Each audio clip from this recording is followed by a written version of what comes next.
好多港人北上內地置業啊，好多都中同一個伏。萬達旁邊就有一個平到離譜，究竟係真係抵買呢？仲係隱藏嘅隱患呢？今日就拆解俾大家知道，嘉裕龍庭呢一度，話你知邊一棟邊一層係唔可以揀嘅。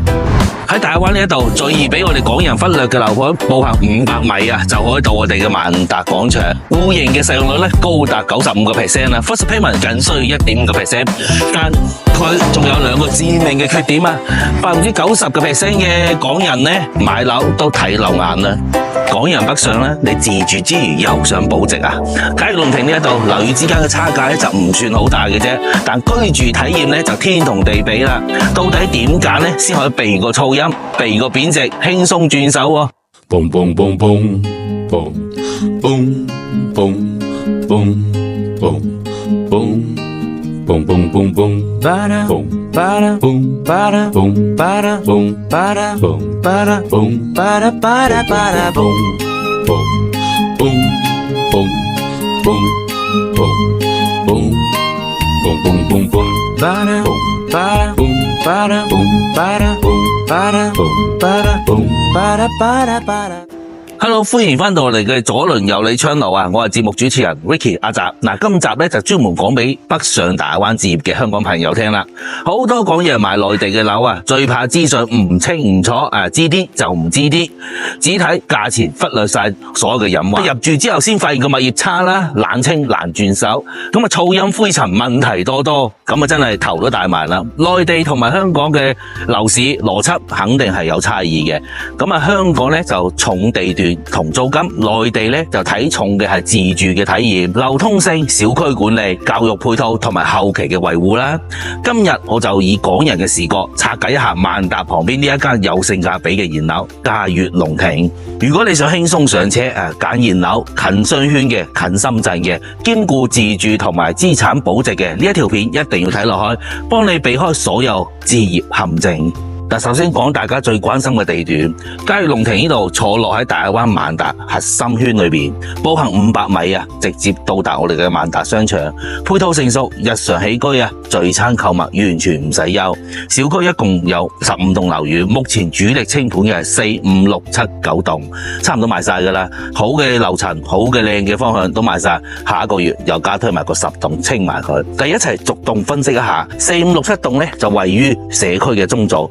出入方便，但直接面對嘅係龍海2路嘅主幹道，車流密集。如果低層單位噪音灰塵問題突出，習慣安靜環境嘅港人，低層謹慎選擇。另外9棟咧位於小區嘅流黃位置，包括埋下一個月加推嘅10棟，都係遠離馬路零噪音，南向望公園，視野開闊，私隱性較強，係自住嘅首選。總結一下，睇重性價比，揀4到7棟中高樓層，追求安靜舒適，長遠保值，直接揀個9棟。下一個月仲有個10棟添，呢2棟嘅位置同埋方向都係 perfect 嘅。北上買樓好多人就會忽略咗物業嘅問題，呢一個係個超大嘅坑。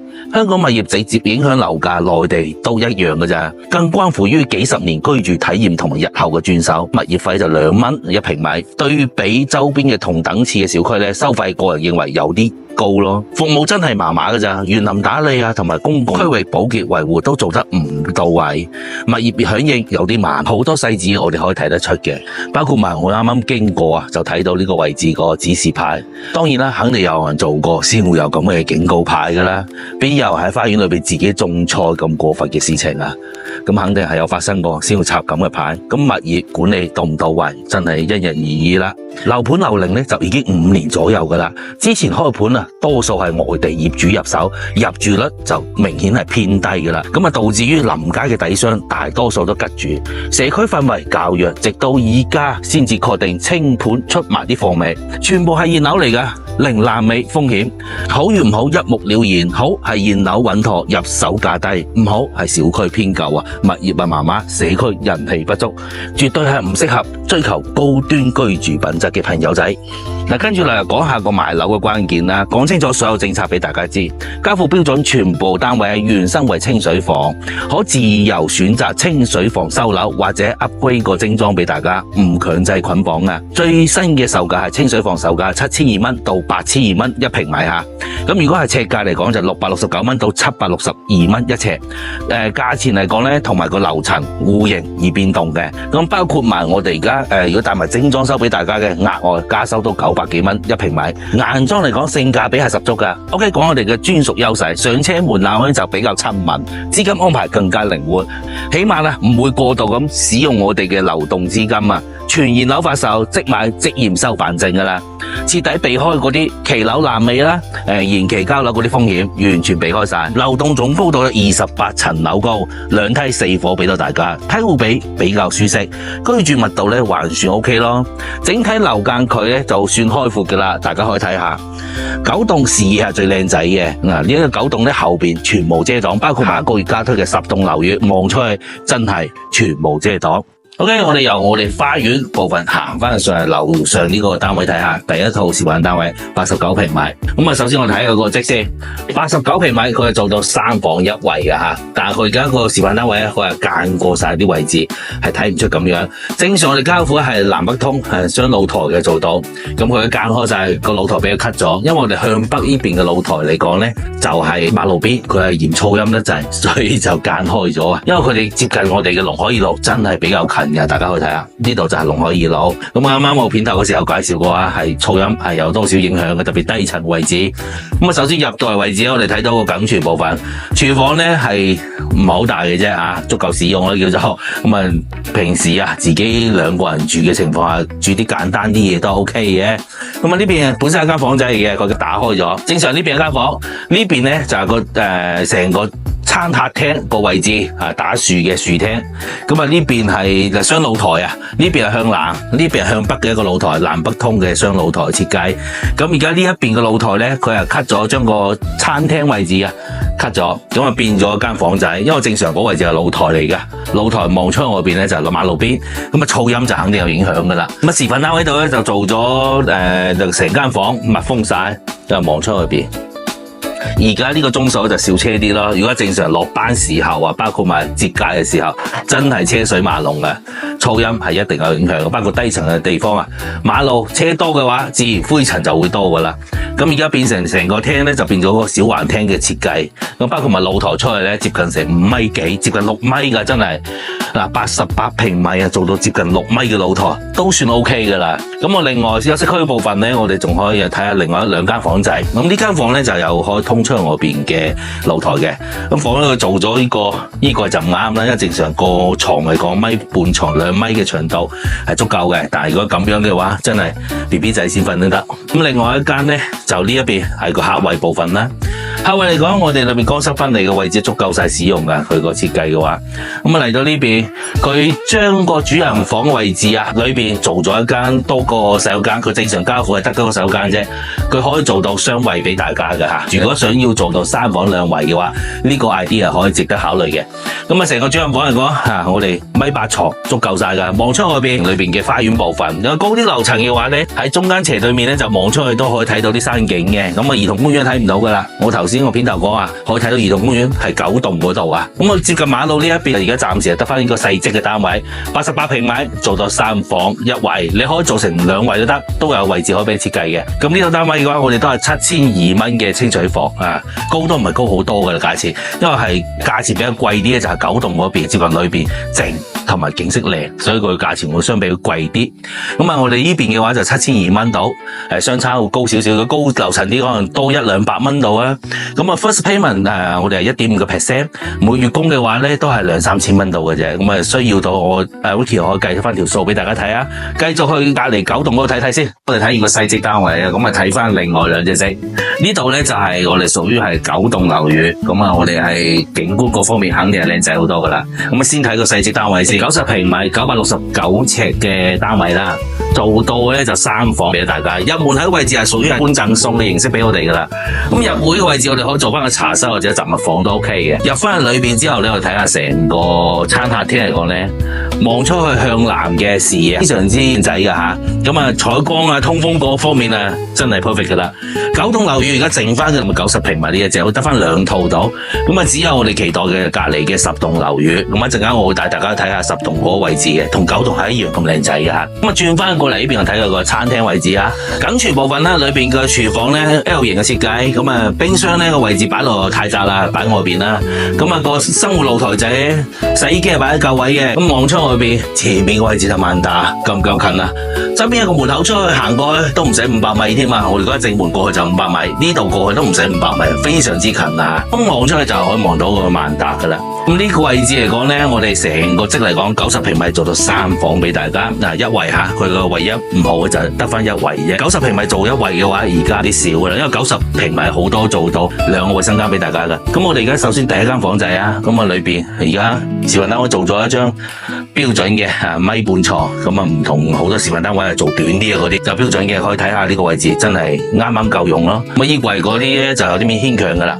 洗手間部分，第一個洗手間，我見有啲客戶已經買咗樓咧，將呢間房仔間多一半，做埋個洗手間就做埋個套間。咁啊呢邊個房咧，呢埲牆可以拆，嗰間房會變大好多，即係多個衣帽間，一半咧做個洗手間，咁啊變成2圍，但係咧就變成2房俾咗大家嘅啫。主人房部分嚟講，景觀各方面都靚仔嘅，呢邊向南嘅，望出去睇，瞓喺床度擰轉身望啲山景，係咪好舒服啊？包括埋個摩天輪，夜晚佢會9點零鐘之前咧係着住燈，好靚啊！瞓喺度真係叫做幸福摩天輪啊！呢一鑊真係。咁呢90平米嚟講做到3房1圍俾大家，景觀嚟講咧非常之靚仔，同埋呢個好高，所以就前邊咧唔使擔心話望到啲墳地嗰啲係冇嘅吓。OK， 我已經目測過噶啦。成套單嚟講，我哋而家個均價係7200蚊到8200蚊嘅均價，清水房嘅價錢。如果帶埋個裝修嘅，想 upgrade 埋個裝修嘅咧，就加多900幾蚊嗱，就呢個價錢。我哋而家90平米嚟計咧都 OK 噶，同埋我哋嘅 first payment 咧只需要俾1.5%，係1.5%吓，唔係好多嘅啫。大家可以一眼望晒出去嘅視野係非常之靚仔嘅，個公園就喺我哋前邊，咁啊嗰邊有個工地做緊，可能少少噪音咯，但係唔會長久。咁啊呢邊嚟講咧就全無遮擋噶啦吓，呢度望出去嘅話，嗰邊比亞迪嘅，同埋啲山脈啊，望出去好舒服嘅。OK， 我哋睇完個90平米呢個積啦，再去睇埋個110平米個積啊。嚟到我哋最後一套積啊，4房2圍大橫廳，包括埋南北通雙露台俾咗大家吓，110平米1194尺噶啦，去到咁接近1200尺嘅單位啊，有埋我哋嘅套間嘅主人房啦，咁啊雙露台一邊向南一邊向北，咁啊向北嗰邊咧睇到我哋嘅成個小區嘅花園裏邊啦，向南嗰邊望出嗰邊咧成個兒童公園盡在我哋眼前啦，咁啊成個兒童公園包括埋綠化嗰啲，包括遠處嘅風景啊山啊山脈嗰啲睇晒，同埋比亞迪商圈嗰邊嘅樓層。晚時候睇住個對面啲燈光，咁好治愈咯叫做。咁我哋呢邊咧就露台達到成接近6米幾噶啦。我哋包括埋個露台可以通往另外一間房仔咧，呢度望到。咁啊去翻我哋個客廳位置啊，客廳成個橫廳設計嘅風格噶啦。咁當然啦，如果你想多間房間使用嘅話咧，呢度可以間多間房俾大家噶啦。橫廳設計，廚房部分去到梗廚啦，廚房裏邊咧就雪櫃位就冇位擺噶啦，咁啊只有 L 型嘅設計啦。咁如果要擺冰箱嘅話，呢度做翻個倒頂嘅餐邊櫃，整埋個內嵌式嘅雪櫃位，咁啊 OK， 雙門冰箱夠晒位噶啦。咁啊嚟到我哋嘅餐廳位置向北嘅，咁啊望出嗰邊有埋個生活露台仔俾我哋。咁望出嗰邊嘅景觀都好靚仔噶。咁啊左手邊呢度咧就係塊吉地嚟嘅，咁啊可能想發展起嚟都有啲難嘅，而家大灣嘅環境嚟講。咁望出嗰邊龍海二路，咁啊有翻啲距離，咁啊噪音方面肯定係少好多噶啦。望出嗰邊成個景觀嚟講，北區園林唔係好大吓，得15棟樓宇，但係勝在我哋樓間距夠 perfect 啦。